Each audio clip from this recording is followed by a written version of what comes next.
Hey guys, we're going to start lesson 6.2 on the law of cosines. So let's get started. Let's start with a bell ringer question that will deal with a law of sines question actually from our previous lesson. So here's that question. It says, due to heavy winds, a tree grew so that it was leaning 4 degrees past vertical at a point 40 meters from the tree in the direction the tree is leaning. The angle of elevation of the top of the tree is 30 degrees. Find the height of the tree. So we're going to switch on over to the document camera here to my whiteboard, and we'll tackle this question together. Okay, so one of the harder parts of this problem is that there is no picture given. So we need to make sure that we do our due diligence here and draw an appropriate picture. So this tree is leaning 4 degrees past vertical. So once again, I encourage your picture to be as close to accurate as possible. 4 degrees, an itty bitty angle. I'm going to exaggerate it a little bit just so it's visible and I have room to mark my 4 degrees. And hey, I know you guys have been missing out on my excellent drawing skills, so here you go. Here is a great, I don't know, let's call it a conifer tree. It'll drop some cones at some point there. Awesome, I think it looks pretty good. No, anyways, I'm just having fun with you. So there's my 4 degree angle.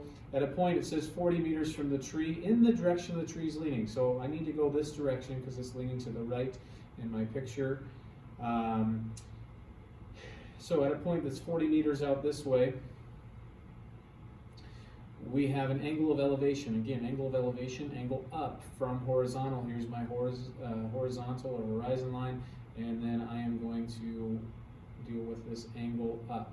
This angle, we are told, is 30 degrees. Okay, so it says find the height of the tree. Now, let's address a potential elephant in the room here of the height of the tree. By technical definition, potentially height would be a perpendicular distance, and so you might think it's this distance from that tip to right here. I would say that I think what they're asking for ultimately is what is the length of the tree from its where the base meets the ground to its tip. So I'm going to go ahead and I'm going to cheat with my tree and erase a section and call this distance h that they want us to find. Okay, that's a more applicable use of the law of sines to find that value. All right, so anyways, let's go ahead and find that, and in order to do that, we need more information. So this 4 degree angle I haven't really put to use, but this down here then is 86 degrees. And if that's 86, if I add these two and do my triangle sum theorem, knowing that all angles add up to 180, I've got 126 comprised of those two angles, so left is, I think, 64 degrees. For that angle up there, okay? And now that allows me my law of sines because here is that complete ratio of an angle and a side across. Okay, so let's set up the law of sines to solve for this h. Since h is what I want, and that's a side, h over the sine of the angle across, 30 degrees equals, and this is my complete ratio, so the side known is 40 over the sine of the angle across from it, 64 degrees. Okay, and we need to solve this proportion, and just like I shared in the previous lesson on law of sines, lesson 6.1 video that is, to solve a proportion, the value you don't know equals the product of the complete diagonal, so 40 sine 30, all divided by the value in the known value in the incomplete diagonal divided by sine of 64. Okay, so I'm going to go to my calculator and I'm going to compute this. So we have 40, well, sine of 30 actually is just a half, so that actually just makes 20 divided by the sine of 64. Again, notice I'm in degree mode, and that's helpful. Okay, so it looks like I get that this is 22.25 units. We're dealing with meters here, so that is a 22.25 meter tall tree. Okay, alrighty. So that is how I would go about that question. All right, so let's move on to our lesson with the law of cosines here. So law of cosines, the big idea about law of cosines is, as you saw at the very end of my, my video in lesson 6.1, when I thought that the question was asking us to solve a triangle when we were given side angle side information, we can't solve a triangle with a law of sines using that, with that given information. I need the law of cosines. So big picture, what's the law of cosines most used for? It's to solve for missing parts of a triangle when you have side angle side information or when you have side side side information. Okay, so here are our objectives for this lesson. To be able to use this law of cosines, as I'll show you, to solve oblique triangles. Again, look at those two situations. Those are the two cases we have not dealt with yet.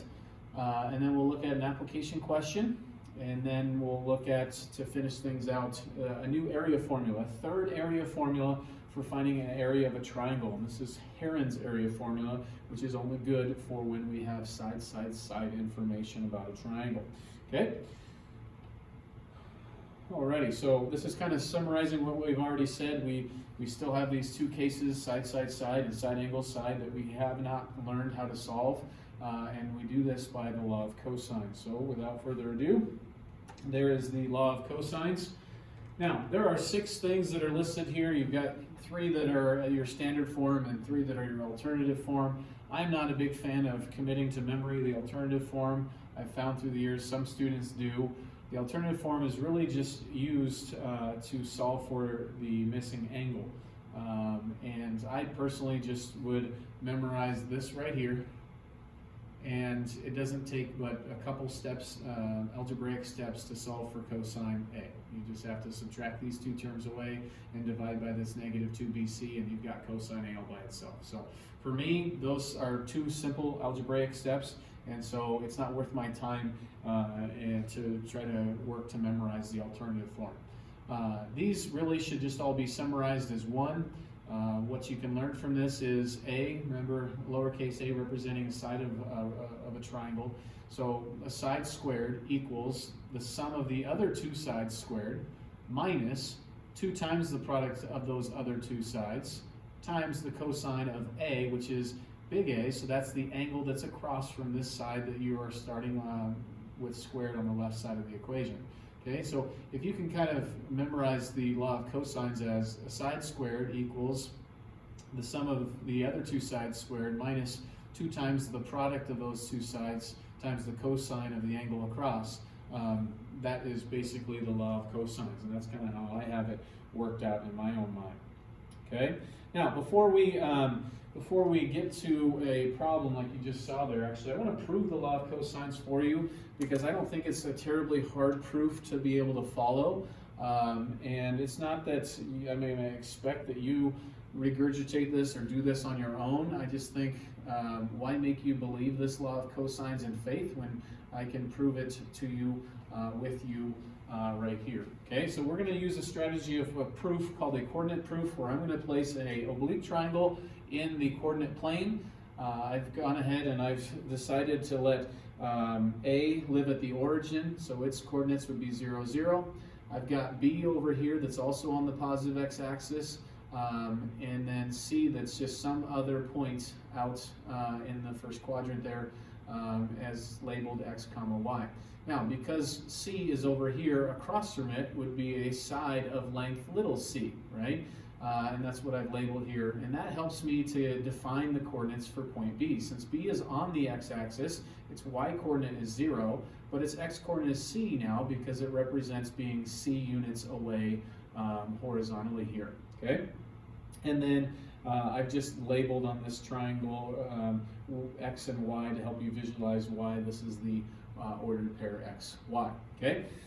So from that law of cosines that you looked at, it had a little bit of a flavor of the Pythagorean theorem. And so actually we're going to start with the thoughts of the Pythagorean theorem to prove the law of cosines. Okay, so if you were to look at this, this triangle, you actually see 2 right triangles in here. I want to look at this rightmost right triangle. Okay, and hopefully you'd agree that this side, according to the Pythagorean theorem, squared plus this side squared equals that squared, right? The hypotenuse. So I'm going to go ahead and start with it just saying a squared the hypotenuse squared equals the sum of the two legs squared. So how do I represent this distance right here? Okay, that distance right there is c, but I have to remove x. So that leg that I need to square is c minus x quantity squared. And then the other leg of this right triangle is y, so plus y squared. Now, I want to see if I can rewrite x and y in terms of other sides and angles of this triangle. Because x and y, when I am given a triangle, are not necessarily parts that we would know about the triangle. Okay? So can I rewrite x and y in terms of a, b, c, or any of the angles? Well, sure. If I were to look this time at this other right triangle, x is the adjacent side to angle A. Thus, if I were to write cosine of A, it would equal the adjacent x over the hypotenuse in that triangle, B. So from this, we can learn that x is the same thing as B cosine A. Likewise, how can I relate y in terms of those other values? Well, y is opposite angle A, so if I were to write sine of angle A, it would equal y over b, and therefore y is b sine A. Okay? Now let's go ahead and replace these. Okay, so I'm going to go ahead and replace x and y with b cosine A, b sine A respectively, and you would end up with the following: a squared equaling c minus b cosine A quantity squared plus b sine A quantity squared. Okay, and now we're going to be good algebra students, and we're going to expand that binomial. Since that binomial is being squared, we square our first term, c squared. We multiply the two terms together and double, minus 2bc cosine A. We square the last term, plus b squared cosine squared A, right? When you square a product, you square each factor of the product. Plus, likewise, I've got a square product here. Okay, so b squared sine squared A. I'm off the screen, so let me slide it over. Okay. Now, I get really excited in a spot like this where you've got sine squared A and cosine squared A. Anytime you have sine squared of some angle and cosine squared of the same angle, we know that if we can put them together as sine squared plus cosine squared, or it's reversed, we know that that makes 1. So in order to do that, I'm going to factor out of just these two terms the b squared. So this would equal, showing my work, c squared minus 2bc cosine A plus b squared times cosine squared A plus sine squared A. And then there's my cosine squared A plus sine squared A, the Pythagorean identity that makes 1. And 1 times b squared is just b squared. And so I'm going to rearrange these. I'm going to put this b squared over here with the c squared term, and you get b squared plus c squared minus 2bc cosine A. So let me just rewrite it right down here. We've just proven that a squared equals b squared plus c squared minus 2bc cosine A. That is one of the 3 parts of the law of cosines. Okay, so that is a pretty simple proof of the law of cosines. Again, I don't expect that you are one that is going to need to ever regurgitate that, write that out on your own, but I think it's something that you could follow. And this is just one of those 3, but the other 2 would follow the same way if I were to just switch up my letters, basically. If I didn't call this A, I called it B, and this one C, and that one A, I can come up with an alternative form of these. Okay, so there's the law of cosines. So let's get to an example of how do I use that. So here's a sample problem, our first problem to do the law of cosines with. Notice we have 3 sides information well, that's the information that's given to us in this problem. It's 3 sides. Okay, you've got one side is 8 feet, another side is 14 feet, another side is 19 feet. All right, so notice also I cannot do the law of sines. The law of sines means that proportion where only one part is unknown. Well, I don't have a complete ratio of an angle and a side across at all. And so if I tried to do the law of sines, I'd have, say, the sine of angle B divided by 19 equals sine of angle A divided by 8 or something like that. Well, that's two unknowns. I can't solve an equation with two unknowns. So thus, we must use the law of cosines. Now, please hear me very clear on what's going to come out of my mouth next. When we use the law of cosines to solve for an angle like we need to in this problem, always use the law of cosines to find the largest angle first. The reason for that is, in the law of cosines, we're going to use a cosine inverse at a point. And cosine inverse as a function has a range that allows for a obtuse angle. You see, cosine inverse's range on that inverse function is from 0 to pi inclusive, or 0 to 180 degrees. So it will allow us, it will give us an obtuse angle. The reason I have this conversation is we only need to use the law of cosines once. Once I have one of those angles, I have then a complete ratio and I can set up the law of sines. But you see, if I didn't use the law of cosines to solve for the largest angle, if I was using the law of sines to solve for an angle, the sine inverse function for the sine inverse function has a range from only 0 to 90 degrees. Okay, well, really negative 90 to 90. But notice it does not give us, it will not give us an obtuse angle. Okay, so please, if you are using the law of cosines, to summarize, use the law of cosines. Sorry, if you're using it to find an angle, which we can use it to find a side as well. So if we're using it to find an angle, you must find the largest angle first using the law of cosines. So using our triangle inequalities from geometry, okay, I'm going to switch over to the whiteboard here. We should remember that our largest angle is always across from the longest side. So our longest side is 19 feet. So what I need to do is I need to solve for angle B first. Okay. So how do I use the law of cosines to solve for angle B? Again, somebody could use that alternate form. I'm not a fan of it. And so I'm just going to start. If I want big B, angle B, then I'm going to use the law of cosine standard form that starts little b squared, because that's the one that incorporates cosine of big B at the very end. So little b squared equals the square of the other two sides, so that would be a squared plus c squared minus 2 times the product of those same two sides, a and c, times the cosine of big B. Okay, so let's go ahead and plug in what we know. So I'm plugging in what we know. We know b squared is 19, or b is 19, so 19 squared equals 8 squared plus 14 squared minus 2 times 8 times 14 cosine b. Okay, so 19 squared I think is 361. Let me double check. And you always get nervous when I'm filming myself. I don't want to make a silly mistake. 361, 8 squared, 64, 14 squared, 196, minus 2 times 8 times 14.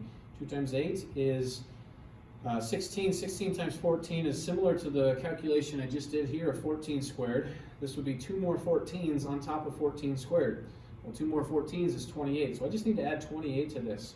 I think when I add 28 to that, I get 224 cosine B. Okay? And so here's that very easy work to isolate cosine B. I need to subtract those two terms. So if I subtract those two terms, take off 64, take off 196, you get 101 equals negative 224 cosine B. And then I divide, so I get, I'm going to flip my equation, cosine B equals, I divide that by negative 224, approximately negative 0.45. Okay, now, hold on a second. At what kind of angles is cosine negative? Cosine's negative in quad 2. So this is going to be an obtuse angle, right? And so, but that's okay, because when I take a cosine inverse, that's what gets rid of the cosine function, is the inverse cosine function. Okay, when I take that cosine inverse of both sides, notice I'm going to get an obtuse angle here. Now, because negative 0.45 is a rounded value, I'm going to utilize on the calculation here the exact value. So I need to do a cosine inverse of negative, just kidding, I'm going to go grab that right up above. There's that value, enter, and then, all right, so it says we've got this to be 116.8 degrees, okay? So angle B is approximately 116.8 degrees. 116.8. Okay? So I, at this point, could do the law of cosines again to solve for another one of my angles, but I think that the law of sines is actually faster. So you will not see me do the law of cosines in any one triangle problem more than once. So I'm going to go ahead, now that I have this complete ratio, to use the law of sines, and I need to solve for an angle. So I might start by saying sine of A over 8 equals, what's my complete ratio?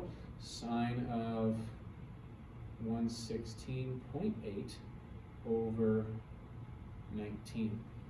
All right. So once again, solving a proportion.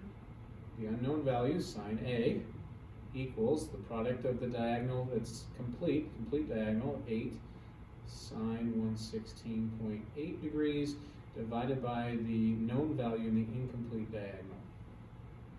And then to solve for A, what gets rid of sine is a sine inverse. So I need to do a sine inverse of that expression. Okay?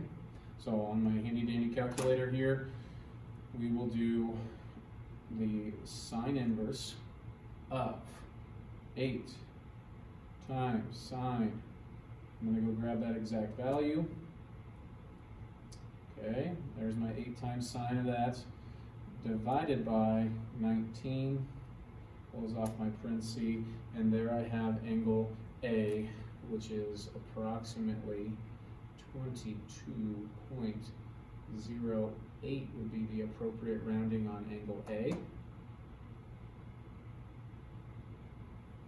Okay, 22.08. And now I'm going to find angle C using the triangle sum theorem. And looks like I've got there a 0.8 plus a 0.08 is a 0.88, leaving me with a 0.12 ending. And then 116 with another 22 is 138. So that should leave me with 41, I believe. 41.12, I think, is our, I'll double check on the calculator, is our value for C. Okay, so 180 minus 116.8 minus the 22.08 is 41.12 confirmed. Okay, so that's how you do the law of cosines, and honestly, ladies and gentlemen, that is about the hardest a law of cosines problem can be. It's always the hardest when we use it to find an angle, and then I can't stress enough, I've said it once, I'll say it again, if we're using the law of cosines to solve for an angle, always use it to find the greatest angle. Okay, so hopefully that helps. Let's take a look at some more here. Let's see first if we were correct. 116.80 sounds like what we had for B. For angle A, 22.08, same thing. And for angle C, 41.12. I'm not going crazy yet. All right, this is the slide where they express a little bit as to, again, why we use the law of cosines to find the largest angle. And again, just to summarize, it's because the fact that in solving for an angle, I'm going to be taking a cosine inverse. And cosine inverse allows for us to have an obtuse angle. If I save the obtuse angle for when I go and do law of sines to finish out the problem, and I do a sine inverse, I'm never going to be told an obtuse angle. Okay, so that's why you've got to get your obtuse angle by using the law of cosines. Okay? Alrighty. Let's take a look at an application question. In honor of baseball, it's kind of sad. Today's the 27th of March. Yesterday would have been Major League Baseball's opening day, and so this is in honor of that. This is also in honor of our Great Falls High girls fast pitch team that's two-time state champion, defending state champions, that unfortunately aren't getting to play their season. So, hey, here is an application question that makes me think of them. So, anyways, pitcher's circle on a women's softball field is 43 feet from home plate, and the distance between the bases is 60 feet, as shown in this picture. The pitcher's circle is not halfway between home plate and second base. It's not right smack dab in the middle of that baseball diamond, as they call it, or really the square that is made up of the base paths. So how far, and here's the ultimate question, how far is the pitcher's circle from first base? So that's what they're asking us for. I went ahead and I copied that problem again over to a whiteboard here. And this was the information that we had. They told us that between bases it's 60 feet. From the pitcher's circle, it's not called a pitcher's mound in softball because it's not mounded up, it's just the pitcher's circle. The distance from the pitcher's circle to home plate was 43 feet, and then we were told that this was a 45-degree angle in our picture as well. Okay, so if we look at this problem, look at what we have. You've got this side of this triangle, you've got another side of the triangle, and you've got the angle in between. Thus, we have side angle, side information. And once again, I don't have a complete ratio of a side and an angle across, so I can't use the law of sines to solve the missing parts of this triangle. Okay, and I must use the law of cosines. So this is a different type of an example than the last one we did, because in the last one we were solving for an angle using the law of cosines. Here we're going to use the law of cosines to solve for a missing side. So we're going to solve for h. So that means h is what's squared that I want on the outside, equals the sum of the squares of the two other sides. What are the other two sides of that triangle? 43 and 60.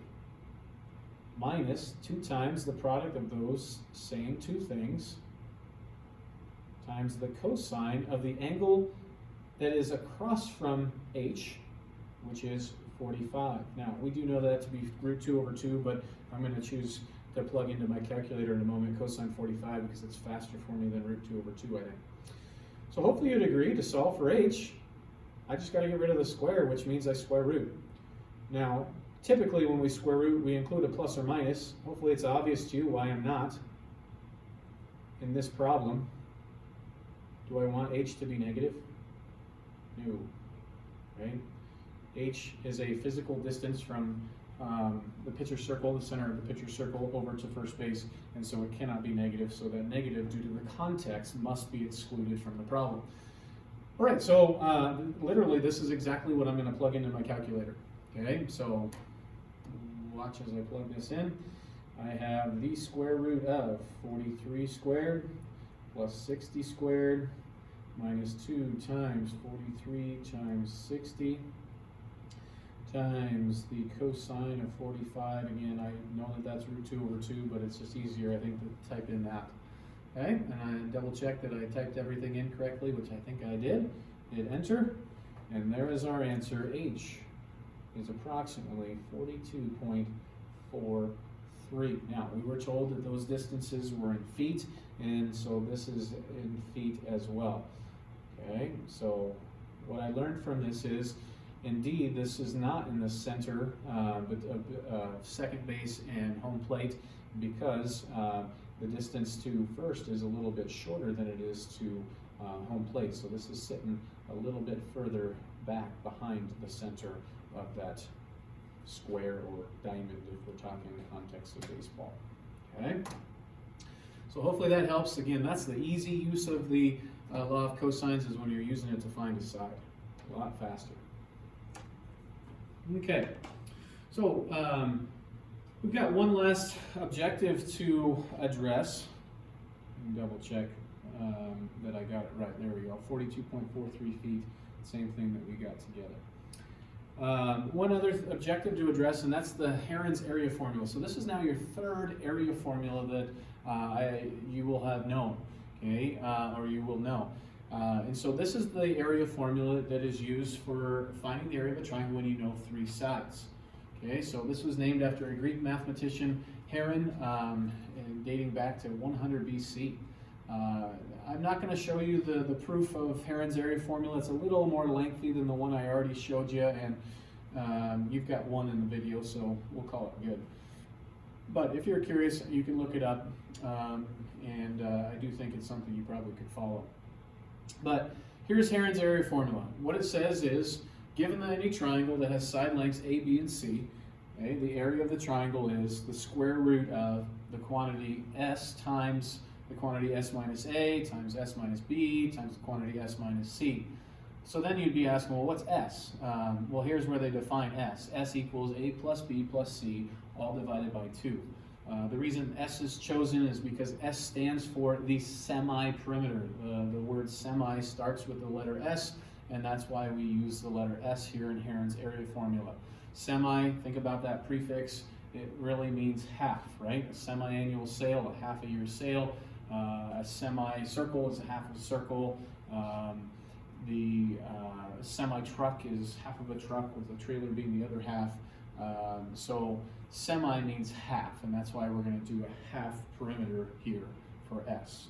Okay, so it is a rather easy formula, I think, to memorize, and it's something that I've used. I remember an ACT problem when I was doing some ACT practice work with students where we use this formula. So definitely something to store away and help yourself with.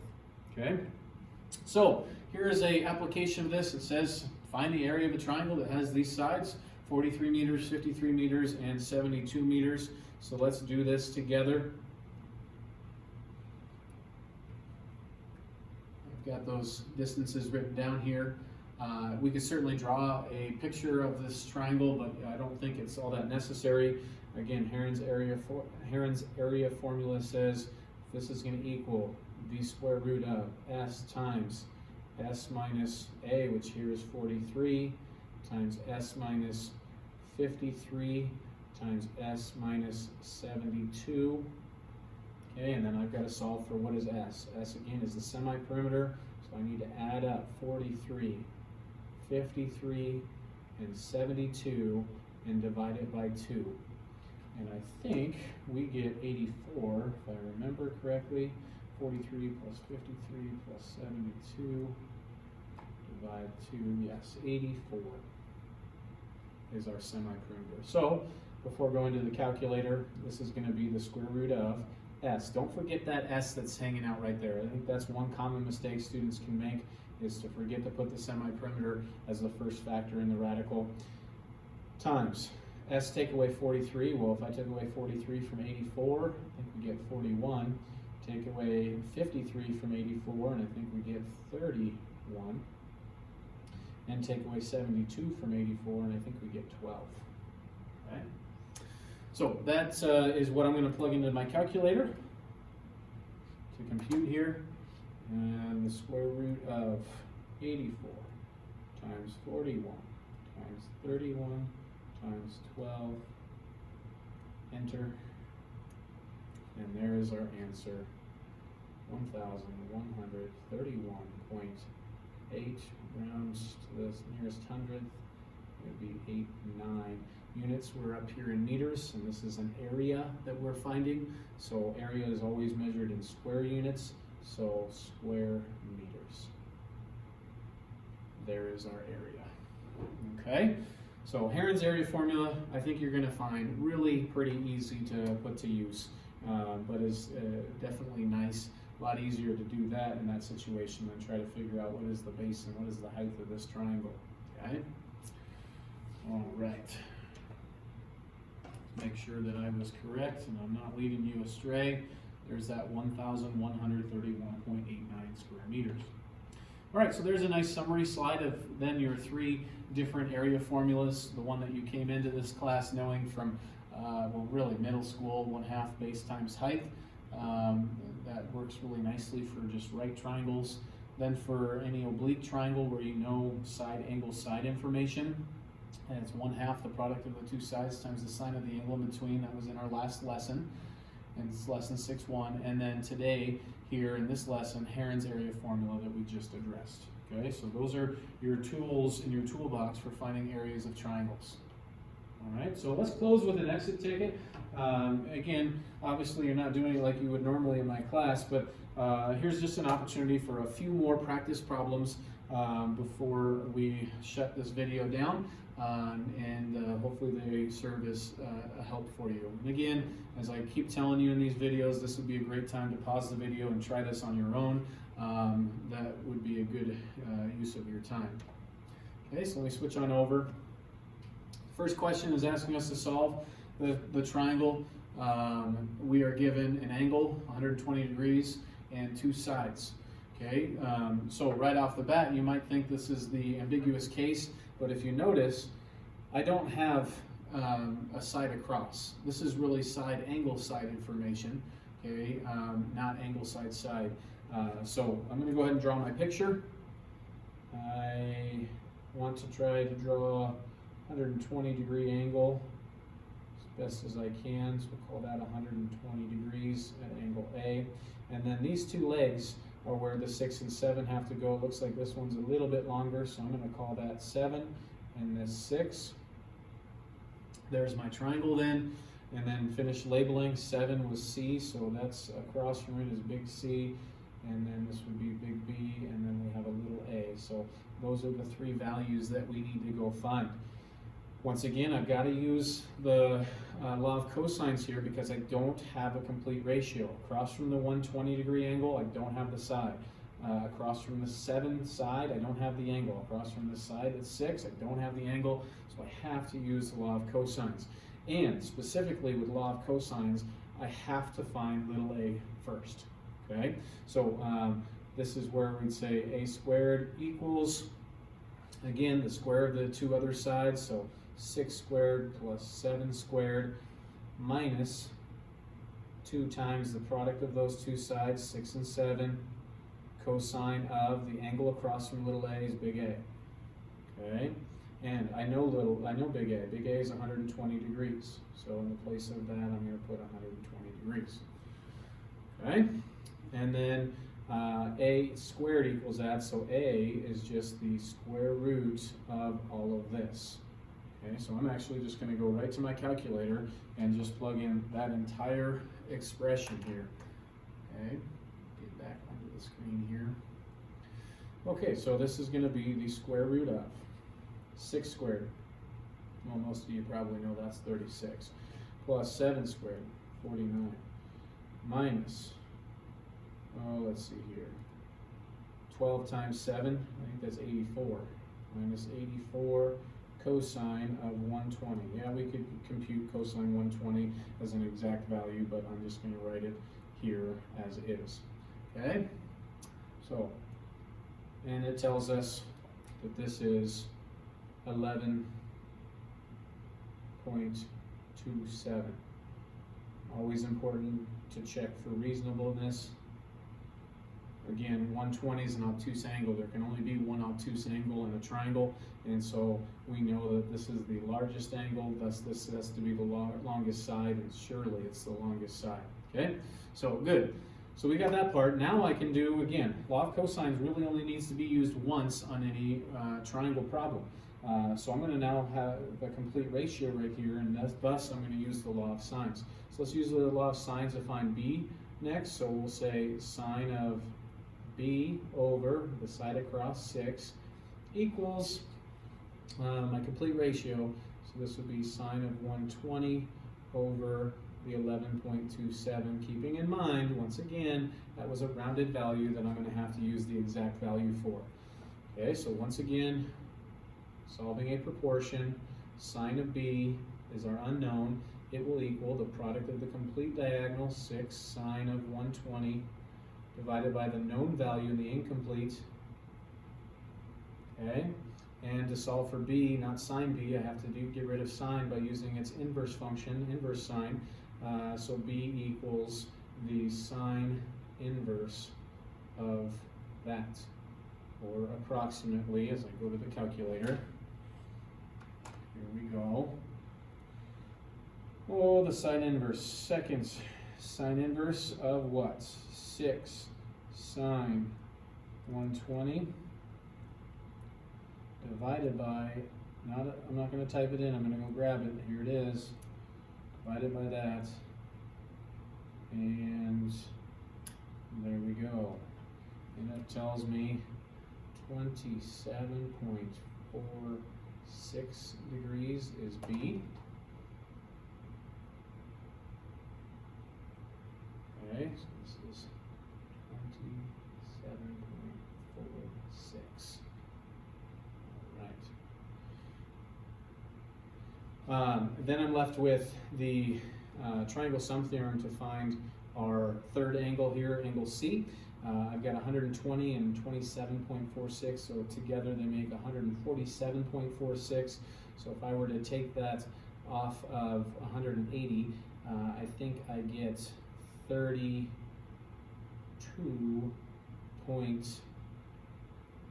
if I'm not mistaken. Let me double check off to the side here. 180 take away your 120, take away the 27.46. 32.54 degrees, that was accurate. And those are our three missing parts of that triangle, okay?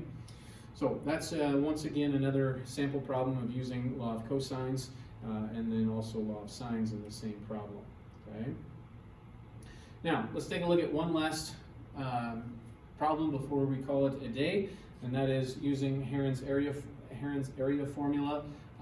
And we've got here in this problem that A is 2.5, it didn't give us units, B is 10.2, and C is 9. And so again, the area equals the square root of that semi-perimeter times the semi-perimeter minus 2.5 times the semi-perimeter minus 10.2 times the semi-perimeter minus 9. So what is our semi-perimeter? 2.5 plus 10.2 plus 9, all divided by 2. Okay, I can see a student making a mistake and wanting to divide by 3 because you get in the habit of, hey, I'm adding up 3 things, I should divide by 3. No, that would be finding the average. That's not what S stands for. It's the semi-perimeter, so half of the perimeter. Okay, so what is that? Well, in my calculator over here, 2.5 plus 10.2 plus 9, and then I'm going to divide it by 2. So we get 10.85 as your semi-perimeter, 10.85. So our area is going to equal the square root of 10.85 times 10.85. If I take away 2.5 will give me 8.35. 10.2 taken away from 10.85 will give me 0.65, and taking away 9 from 10.85 will give me 1.85. Okay, so I'm going to go ahead and do that computation here to find the area. So square root of 10.85 times 8.35 times 0.65 times 1.85, and I get 10.44 would be our best rounding. And units, again, we weren't given any units, so this is an area, so it should be square units. Okay, so that's how you can see another Heron's area formula problem worked out for you. All right, so that pretty much finishes up this lesson. Here's the assignment that I will give you today. Went the wrong way, there it is. So here's the assignment. I would like to collect that from you before you guys go off on spring break. So please have this turned into me by Friday of this week, okay? As always, please let me know if you have questions. I'd love to help. If you shoot me questions, I can get back to you with answers or videos to help go through some problems and things like that. So otherwise, I hope you're staying safe. You're keeping your social distancing going on, and everybody's doing well. I miss you guys, and once again, I hope this helps. Have a great one.